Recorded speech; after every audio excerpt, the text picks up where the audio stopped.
Dante's Boxing Nation, what's going on, guys? So we heard maybe about a week or two ago that Terence Crawford and Errol Spence, we seen them going back and forth with each other on the internet. And Terence Crawford basically ended it by saying, look, man, I'm just waiting for you guys to send me an offer. Once again, that was about a week or two ago. Well, guys, it is now confirmed by Showtime's president, Steve Espinoza, that they are officially in talks. They are officially negotiating to make a fight this year. I'm going to go ahead and play the interview that my reporter Skip did with Steven Espinoza, but just summing everything up. Because we were planning on interviewing Steven Espinoza this weekend, I wanted to know if Errol Spence, if he was even looking or considering any other opponents, if he had any other options on the table outside of Terence Crawford. And Steven Espinoza, he made it clear. He confirmed that Errol Spence hasn't asked PBC or Showtime for any other opponent outside of Terence Crawford. This is really, really good news, guys. So with that being said, let me go ahead and play this interview for you guys. Check it out. I'm here with Showtime President Steven Espinoza. First of all, how you doing, sir? I'm good. I'm excited, man. Okay, you guys decided to put Fulton fight on the same night as Devin Haney versus Kambosos for the Undisputed. Why do you guys put together so many fights on the same day as other fights? Wouldn't it be more beneficial to put the card on a day that doesn't compete with other networks? Well, yeah. Well, two things. Number one, they're at different times. Since that's going to come on in the afternoon. And secondly, when we set that, and we announced this back in March, the Kambosos fight wasn't made yet. So actually, Kambosos, put it on that date, and that fight got made after we had already announced Fulton. But the reality is, I don't even blame them. Sometimes you have a choice, sometimes you don't. For them, they've got a big venue. It only was available certain dates. And it's the same thing here. Look, boxing isn't a high priority for a lot of venues. So when you have a venue, you sort of had to grab it. Sometimes, for example, look, you can look at the Charlo Castaño fight. We announced that, 2 months ago, and now all of a sudden we've got two other fights in the Southern California area, on the same night, at the same time. Now, I don't really give a shit because those are not good fights, and they're not getting promoted, and they're nothing near the quality of an undisputed title fight, but it's still a bad look. I mean, it's going to hurt their shows more than it's going to hurt ours. I guess what a lot of fans want to know is this year we've had a long drought with no fights. Then these last 2 months we've had, non-stop fights. Why don't you guys spread the fights out year round so we can have fights year round to watch? Well, look, there's a lot of reasons. For example, in March, nobody wants to go in March because of the NCAA tournament. And that's just tough to compete with. It's so big. Gotcha. Same thing late January, early February. Nobody wants to compete with, AFC Championship, NFC Championship, Super Bowl, things like that. So then once you get past March, then things sort of open up. And really, until you get to sort of June is sort of tough with the NBA Finals. So it's sort of like, in order to maximize our audience, we need to sort of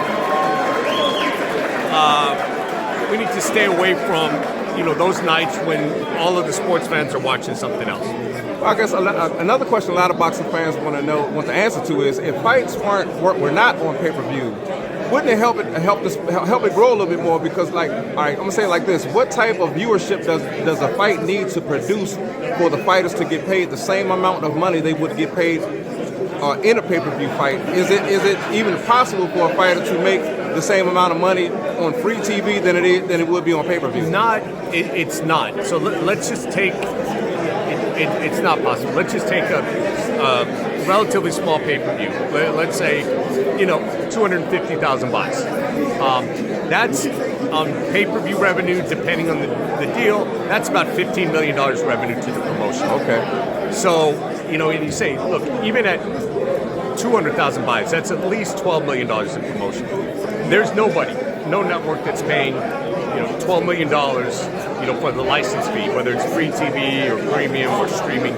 They're not paying $12 million. If they are, they're not making a good business deal. So it's sort of like, yeah, you're right. It would be better for the sport if pay-per-view didn't exist at all and there would be more viewership.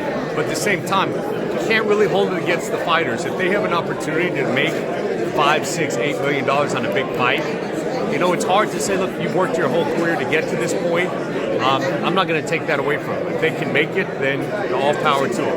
Okay. Why was the Andy Ruiz and Arreola fight on pay-per-view? It wasn't a big fight, so, wouldn't it have been better on regular TV? Yeah, look, that starts to get into stuff that, I'm not privy to on that side, but there can be reasons. The network might have said, look, we're not paying for it to put it on regular TV. If you want to do that fight, you have to put it on pay-per-view. Because obviously the network, if it's not pay-per-view, has to pay something. So whether it's $2 million, $3 million, whatever it is, the network might have said, look, we'll put that on pay-per-view, but we're not going to pay for that fight at all. In which case, then the promoter has no choice. Let's switch gears a little bit. Have the negotiations between Errol Spence and Terence Crawford begin yet?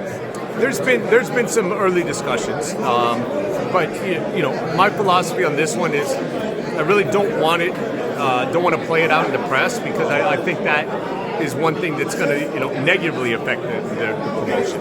I think then people's egos start getting involved, and stories and rumors get out. I think this is one where the more quiet we keep it behind closed doors, the better chance we have of making a deal.